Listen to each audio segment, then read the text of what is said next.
예. 그래서 의원님이 볼 때는 지금 헌재 변론 이런 것들은 보시기에 제대로 진행이 잘 되고 있다 이렇게. 예, 그렇습니다. 다만 네. 이제 절차를 늦추기 위해서 음.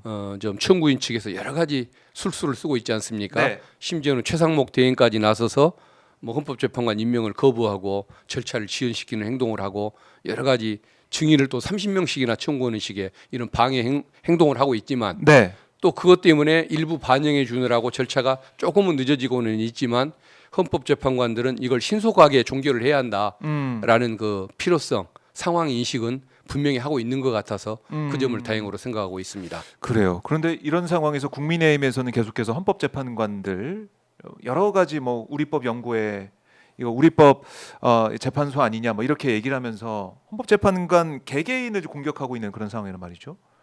이건 좀 어떻게 보시나요? 본인들이 지금 예. 공격하는 헌법재판관이 3분 아닙니까? 네. 나머지 이제 5분. 이분들은 다 자기 정권에서 임명된 분들 아닙니까? 근데 이 중에 3명 이상이 이쪽에 동조를 해줘야만 인용 판결이 날 텐데 네. 본인들이 임명한 사람에 대해서도 지금 현재 못 믿고 있는 상황 아닙니까? 그런 그 불안감들이 표현됐다고 보는 건데 네. 본인들도 인정된다는 것을 이미 알고 있는 것이겠죠. 아하. 그래서 생각해 보면은 반대로 예. 민주당 입장에서나 진보 진영에서 보면은 그 헌법재판관들 8분 중에 2분만 문재인 정부 때 임명이 됐습니다. 그렇죠. 그리고 또 그 주심 재판관님은 지나친 보수성이 있다고 지금 의심을 받고 처형에 대한 뭐 보훈 인사 문제까지 나왔지 않습니까? 그리고 재판관 8분 중에 7분이 지금 아마 서울법대 출신일 겁니다. 피청구인과 동문 아닙니까?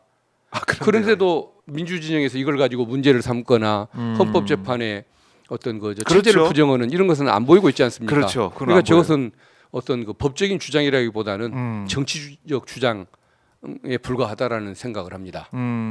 헌법재판관들을 흔들면서 이게 만약에 파면 결정이 나오고 그러니까 인용이 돼서 파면이 되더라도 하더라도 이거 헌법재판관들의 문제이기 때문에 받아들일 수 없다. 예, 이런 주장을 하기 위한 정치 포석이다. 투쟁의 그 빌드업 과정이라고 볼 수밖에 없을 것 같습니다. 근데 사실 권성동 원내대표 예전에 박근혜 탄핵 때는 이 내란죄 그걸 빼는 거, 그러니까 지금 내란죄 빼는 거 가지고 뭐라고 했는데 사실 그때 횡령죄, 강요죄 이거를 빼는 게 맞다라고 했던 사람이 권성동 원내대표고, 예, 또 우리법 연구의 이 재판관에 대해서도 뭐 판결을 잘 내렸다라고 했던 사람이 권성동 원내대표인데 지금 와서 보면은 다 지금 말을 뒤집고 있어요. 그러니까 8년 전에 예. 권성동 의원은 아주 훌륭한 정치인이었는데 8년 사이에 무슨 사정이 있었길래 사람이 저렇게 이상해졌나 의문을 가질 수밖에 없겠죠. 의문을 가지고 아마 예. 그 대한민국 중학생들을 상대로 8년 전에 권성동 의원이 했던 얘기와 지금 권성동 의원이 하는 얘기를 같이 들려주면서 네. 어느 게 맞냐라고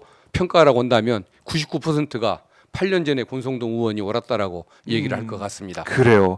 어제는 윤석열 면회도 가고 이렇게 하면서 국민의힘이 어떻게 보면 윤석열하고 지금 함께 보조를 맞춰서 가고 있는 거 아니겠습니까? 예. 그러니까 이게 국민들이 이해가 안 가는 게 이 비상계엄 내란 사태가 벌어졌는데 불구하고 민주적인 정당이 내란 수계와 함께 가고 있다. 지금까지 함께 가고 있다. 구속 기소까지 됐는데 이거 좀 받아들이기가 어려운 상황이거든요.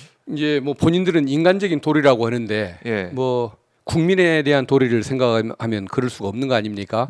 근데 왜 그 탄핵 저 당시에 용산 관제 앞에 가서 그 불법 시위를 선동을 하던 시절에도 네. 윤석열 피의자가 밥 먹자고 해도 밥 같이 안 먹었지 않습니까? 그렇네. 왜 지금은 예. 접견까지 가며 그걸 홍보까지 가면서 저러는 것일까?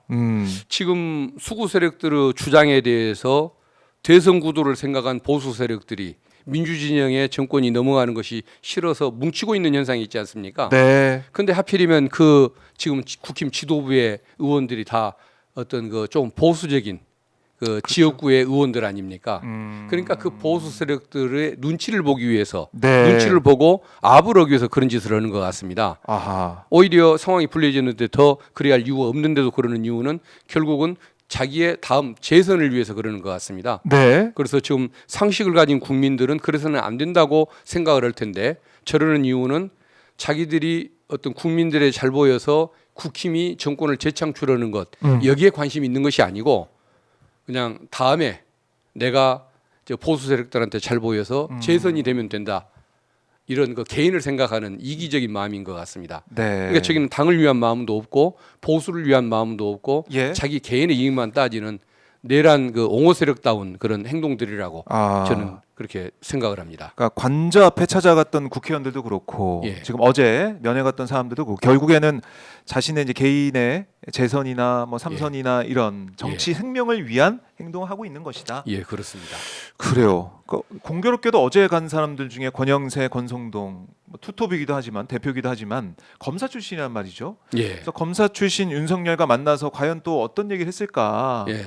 검찰 정권을 연장시키기 위한 여러 가지 또 논의를 한 거 아니에요? 이런 생각이 검찰 들고. 출신이라는 게 참 부끄러운데 검찰 출신. 다행히 나경원 의원 판사 출신도 한 명 있었습니다. 아유, 참 제가 고개를 들 수가 없습니다. 검사 출신, 판사 출신이 내란 수계 피고인을 만나러 갔다 왔다. 예, 결국은 자기 재선 말고는 관심이 없는 사람들이고 당권 예. 잡고 뭐 자기도 잘 되는데 관심을 갖는 이기적인 사람들이라고 생각합니다. 이기적인 사람들이다. 그래요. 이제 국민들이 평가를 하실 것 같고